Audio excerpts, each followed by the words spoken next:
തിരുപ്പതിയിലെ ലഡു വിവാദം, മൃഗക്കൊഴുപ്പുമായി ബന്ധപ്പെട്ട വിവാദത്തിൽ കഴിഞ്ഞ ദിവസം Tirumala Tirupati Devasthanam chief executive officer ഈ നെയ്യ് വിതരണം ചെയ്ത കമ്പനിക്കെതിരെ നിയമ നടപടി സ്വീകരിക്കുമെന്ന് അറിയിച്ചിരുന്നു. അതിന് പിന്നാലെ കമ്പനി തന്നെ ഇപ്പോൾ അതിനെ തള്ളിക്കൊണ്ട് രംഗത്ത് വന്നിരിക്കുകയാണ്.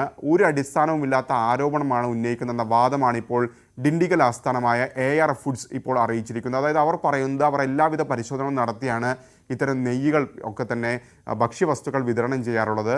തിരുപ്പതി ദേവസ്ഥാനത്തേക്ക് അയക്കുന്ന നെയ്യുകൾ നാഷണൽ ലാബിൽ പരിശോധിച്ച ശേഷമാണ് വിതരണം ചെയ്യാറ്. അപ്പോൾ ഈ വാദങ്ങൾ തെറ്റാണ് എന്നാണ് അവർ ഇപ്പോൾ ഏതായാലും അറിയിച്ചിരിക്കുന്നത്. ഏതായാലും ഇതുമായി ബന്ധപ്പെട്ട വിവാദങ്ങൾ തുടരുന്നുണ്ട്. ആന്ധ്ര ഉപമുഖ്യമന്ത്രിയായ പവൻ കല്യാൺ ഈ വിഷയത്തിൽ ട്വിറ്ററിൽ പ്രതികരിച്ചിരുന്നു.